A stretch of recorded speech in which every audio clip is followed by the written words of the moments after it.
Okay, it's the next day.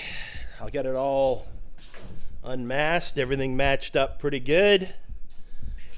I've taken the hood off so that I can start the cut on this. I'll get this sanded down to about 600 grit till the orange peel is gone or nearly gone, and then I'll hit it with a flow coat. So I'm going to start with the hood. The nose is ready to go. The doors are ready to go. I don't want to start cutting the rear clip for a couple days probably. So I'll do as much as I can today, and we'll get going. Just get some out of the way and then just make a little bit of progress each day. So I'll probably just start with the hood, maybe move on to the fenders today, denib it.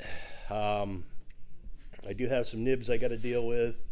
Like there's the one right there.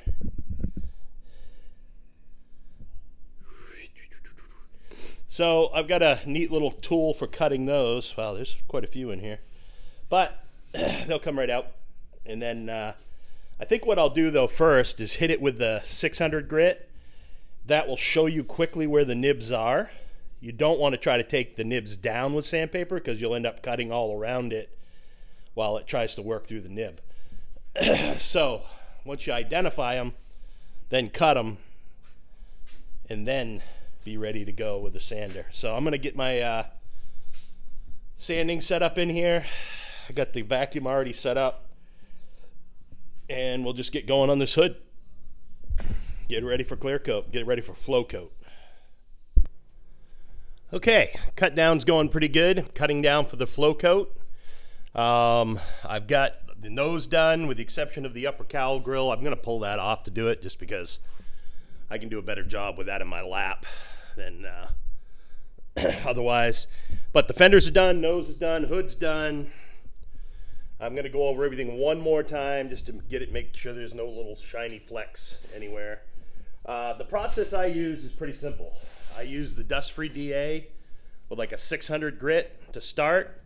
I cut it down until I get it almost done with that. Just get through the material and the orange peel. I kind of go panel by panel so I don't run over edges. Stay away from the edges. The edges is where it's the thinnest, typically, especially on body lines like this. So what I'll do is I'll put some tape along there to protect it, and then go back and do the body lines by hand with either a Scotch-Brite pad or an Eagle pad or something like that at 600. So I'm going to continue on. I'll take you along. I'll do this trunk deck. It's going to be easy for me to show you what's happening as I do that one. But yeah, so I'm going to tape this off, tape off the quarters, do the trunk deck, and then I'll move on to the tops of the quarters, and then down the sides, and then the tail panel, which ought to be fun. It's going to be a lot of hand sanding on that one. But, it's all part of it. So then I'll be ready for flow coat. I'm actually thinking about some graphics too. And if I do that, I'm going to bury the graphics in the flow coat. So we'll see what it looks like. Anyway, on to the trunk deck. Okay, I got a new disc on it. And basically, I don't rev up the rig and then put it down on surface. Start with it on the surface. I'm running the thing very, very slow, and then just continuously move it. And the first thing you'll notice is the nibs will start to show up very clearly as it works its way through the orange peel.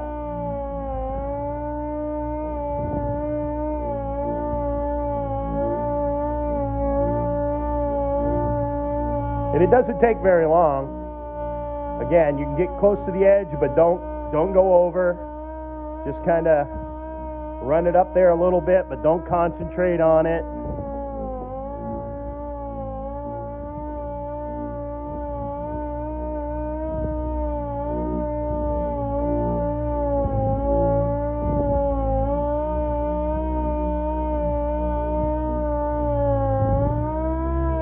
Give it a little more throttle here. Got to be wicked careful with this camera on because I can't see that well. So I want to really be on top of this. Last thing you want to do is burn through.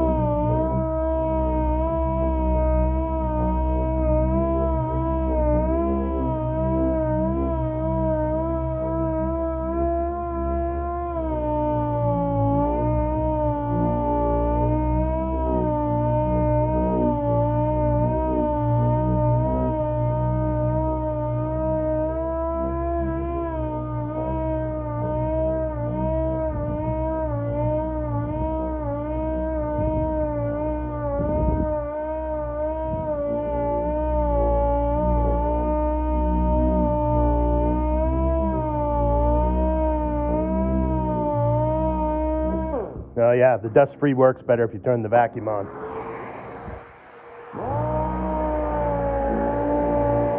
Oh, COVID brain.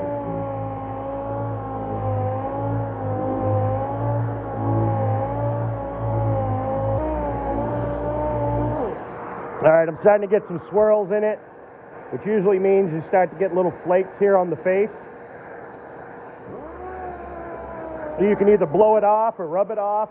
I sometimes will take a 3M Scotch pad and just hit it on the face while the tool's running. Takes care of it pretty quick. All right, I'm just about done with this.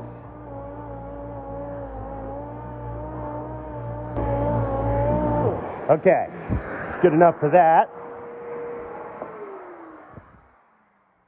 Let me find there's the tool. I got this little denibbing tool from Eastwood. It actually works pretty nice. So I can take some of these nibs and just slowly scrape them off so they're the same height as everything else.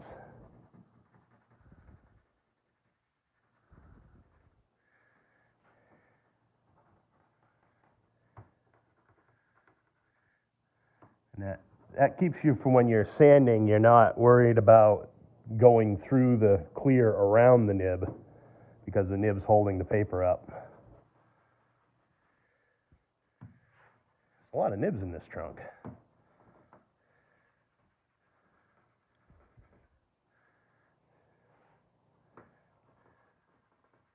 don't know where I was getting all that dirt from. I suspect it was my hose.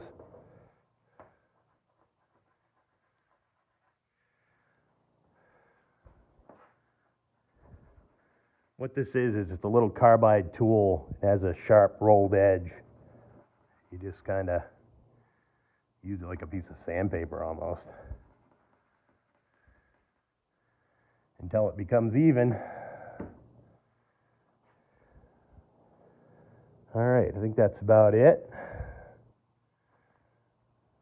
Yep, okay, next I'm going to grab some sandpaper and wet sand.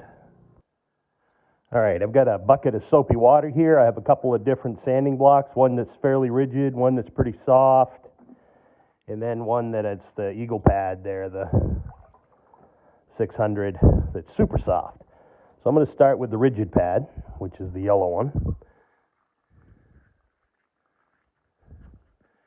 Get that good and wet, saturate the material, and then just start sanding it off. You can do this with a bigger pad if you'd like. You can do it with a smaller pad, but just doing it cross sanding, just like you would with a regular block.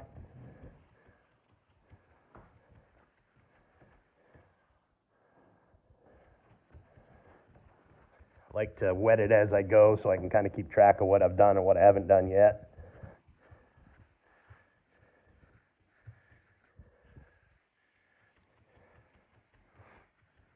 And this should help to even out the rest of that orange peel.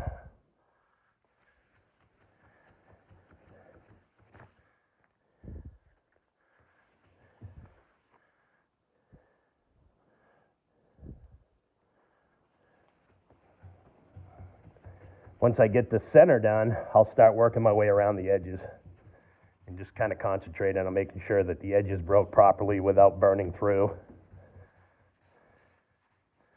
This is more of a bulk attack right now.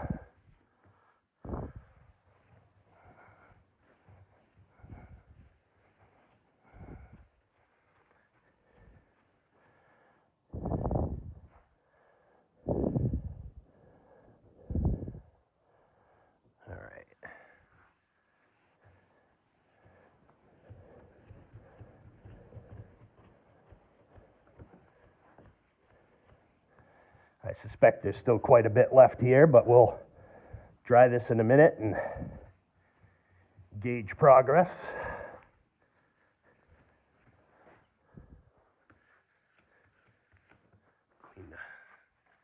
Clean the paper periodically. There's a lot of trash in this trunk.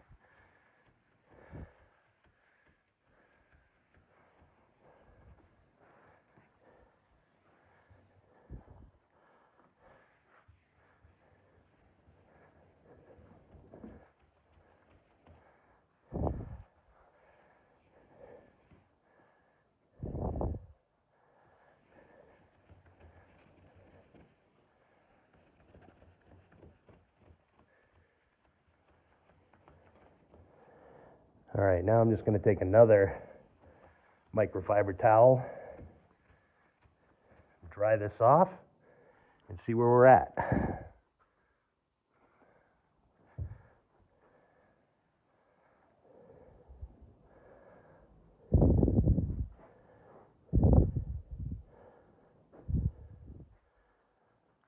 Obviously needs more, but I just like to stop and gauge it periodically. It's better than I thought, though. All right, let's let that dry for a minute and we can see what we have. Okay, that's dried off pretty good. I'm hoping you can see this. You can see I got a lot more to do down here. But up in here, it cut it pretty well. There's just still some sparkly bits in there that kind of look like a little star field. The middle is actually pretty good. Yeah, so I'm just going to keep going with the wet sanding. Eventually, I will switch over to the Eagle pad to do the edges because it's just a little more controllable for doing stuff by hand. But I'll bring you back and show you that too. Always try to keep your pad nice and wet.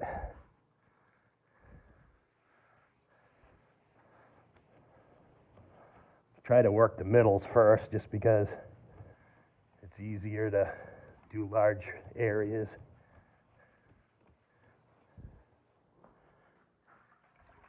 And this is just water with a little bit of Dawn dishwashing liquid in it, a little Dawn dish soap. Just got to make sure your water stays clean.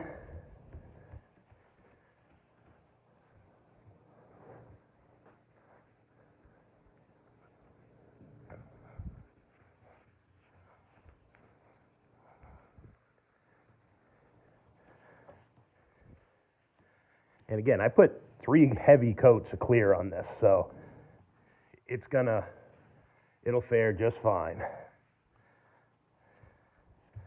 I got to really get into this hard to dig through it, so.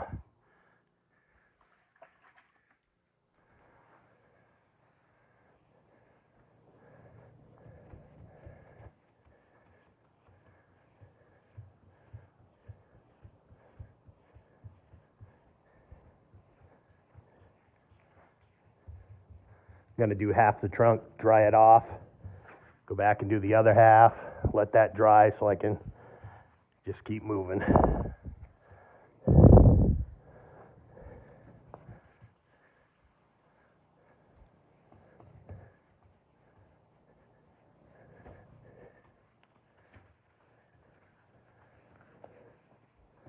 All right, want to do a finish cut on that in a minute, but we'll get it close first. When I say finish cut, that's where I do my nice crosshatch and clean it up as best I can. I leave it in 600 grit for the flow coat just because I feel like that's good for adhesion. All right. We'll let that dry out. Sounds like I got company rolling up. All right, after hand sanding that for a bit, it's much better. A few little sparkly bits in there, but nothing much. It looks quite good.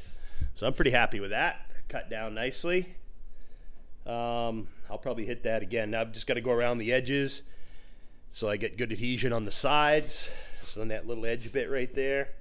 And I'll do that with some either a Scotch-Brite pad or the Eagle pad, and I got to do this face out here. But other than that, that's it. And this is absolutely smooth now. It's crazy the difference between here and there. I know it looks like it changed the color, but it really didn't. It just changed the sheen. You wet it and it jumps right back. So I'm going to go hit this face next. Probably tape this off so I don't get into that. And then finish this up and then move on to the tops of the quarters. But yeah, that's basically what I do for a cut down wet sanding. I start with the DA, hit it till I get most of the texture off, then I start doing it by hand. Just as long as you don't get too happy with the sander, you're fine. And always make sure you get enough clear on there. So like I said, the rest of the car is done with the exception of the quarters and the tail panel now. I'm just plugging through it. There's something quite relaxing about doing this, but eventually you just want it done. Like everything else, right? So I'm going to a couple little shiny spots. Ooh, there it is. You can just see them. Here, my fingers are right in between the two of them. And I might hit this actually with the Scotch-Brite pad afterwards just to, get into any low areas like that. The clear will fill that. The clear will kind of even that all out once I get it going. Just again, this is just a basic cut down. If I was doing this to cut and buff, I wouldn't start with 600. I'd be starting with like 1,000 and then going 1,500, 2,000 or 3,000. That's a different story. But for a flow coat, I like to use 600, and I can't see a single scratch in this. I mean, it looks super nice. So yeah, we're gonna keep moving this route and do what I do. Okay, same story on the quarter panel. I've taped off the body lines. I've hit it with the DA, and I don't know how well you can see that. Let me try that. Yeah, that helps. You can kind of see the orange peel. Just got it down close. Now I'll take the blocks, and I stayed away from the body lines. I'll finish those by hand. And then I stayed away from this too because it's super easy to burn right through here. So I just kind of went around it lightly, and then I'll just hand work all of this. So yeah, once I get a little closer, I'll peel off the tape and work the body lines and move down to the lower section over here, and go with it. Then move on to the other side. Getting there. Okay, quarter panels are done. I still got a little tape to peel off, but everything's scuffed. Top of the tail panel's done. I've still got to finish the bottom section, which is considerably easier than all this. And I got the upper cowl to do, but that will wrap up the wet sanding for flow coat phase. I'm still waiting to hear back on some graphics to decide whether or not I'm going to move forward with the flow coat or do the graphics first. And if I do graphics, I'm going to bury them in the flow coat. So yeah, just one more thing I've never tried, but what the hell, we'll give it a go. Seeing on YouTube seems pretty easy. Anyway, yeah, I'm going to finish up that lower half. I got a little bit of sanding I can do with the DA down low. Yeah, just from the bumper line down. And then finish that up by hand, then pull off the upper cowl. Okay, that's everything wet sanded. I rubbed it all down with wax and grease remover just to get any errant fingerprints or hand grease off it. I've kind of masked this off, but other than that, I'm pretty much ready to go. I'll hit this again with surface cleaner, probably another round of wax and grease, then surface cleaner before we get ready to spray. But again, I got to make a decision on these graphics first. So now's the time. It's do or die. So I've got to figure this out. But anyway, that'll wrap it up for this, the cut down video. We're ready for flow coat.